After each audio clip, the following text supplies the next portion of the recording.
সিপাহীজলা জেলায় সেরা থানা বিশ্রামগঞ্জ থানা, ওসিকে সম্বর্ধনা জ্ঞাপন। সিপাহীজলা জেলায় 7টি থানার মধ্য থেকে বেস্ট থানা হিসেবে কেন্দ্রীয় স্বরাষ্ট্র দপ্তর থেকে 16ই জানুয়ারি আগরতলা এডিনগরস্থিত পুলিশ লাইনে রাজ্যের মুখ্যমন্ত্রী প্রফেসর ডক্টর মানিক সাহার হাত ধরে সম্মান গ্রহণ করল বিশ্রামগঞ্জ থানা। বিশ্রামগঞ্জ থানার ওসি সুবিমল দেবনাথ মুখ্যমন্ত্রীর হাত থেকে সেই সম্মান গ্রহণ করেন। সিপাহীজলা জেলায় বিশ্রামগঞ্জ থানা বেস্ট থানা হিসেবে সম্মান গ্রহণ করায় শুক্রবার বিকেলে চরিলাম বিজেপি মণ্ডল সভাপতি তাপস দাসের নেতৃত্বে এলাকার সমাজসেবীরা বিশ্রামগঞ্জ থানার ওসি সুবিমল দেবনাথকে উত্তরীয় এবং ফুলের তোড়া দিয়ে সম্বর্ধনা জ্ঞাপন করেন। এদিকে বিশ্রামগঞ্জ থানার ওসি জানান, এই সম্মান অর্জন শুধুমাত্র বিশ্রামগঞ্জ থানার একাকিত্বের নয়, এটা গোটা বিশ্রামগঞ্জ থানা এলাকার সকল জনগণের সম্মান।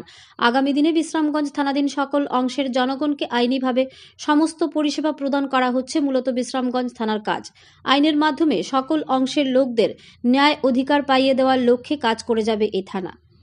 ব্যুরো রিপোর্ট, আরই, ধর্মনগর। মানে পুরোটা থানা এলাকাতে পাবলিক এবং থানার আমাদের স্টাফের সঙ্গে এলাকার সমস্ত জনগণ যারা আছে সবাই এটার মধ্যে ক্রেডিট আছে। থানা একলা করে ভালো হইতে পারে, এলাকার প্রত্যেক স্তরের লোকের মানে সমগ্র শ্রেণীর লোকের সহযোগিতা নিয়ে আমরা চেষ্টা করছি ইসলামগঞ্জ এলাকাটাতে শান্ত সম্প্রীতি মানে বজায় রাখার দিকে, এবং এলাকার সবার সাহায্য নিয়ে আপনাদের সাহায্য নিয়ে আমরা চেষ্টা করছি যাতে আমরা আগামী দিনে চেষ্টা করবো আমরা আরো ভালো করতে পারি। এটা আমাদেরকে যে একটা মোমেন্টামটা আমাদের দেওয়া হয়েছে, এটা দিয়ে আমাদের মানে মনোবল আরো বাড়ানো হয়েছে। আমরা আগামী চেষ্টা করবো আমাদের যে মানে সম্মানটা দেওয়া হয়েছে ওটা আমরা ধরে রাখতে পারি। আপনাদের অনেক অনেক ধন্যবাদ, আপনারা আমাদেরকে এই মানে সম্মানের ইয়ের সঙ্গে আপনারা সম্বর্ধনা জানাইছেন।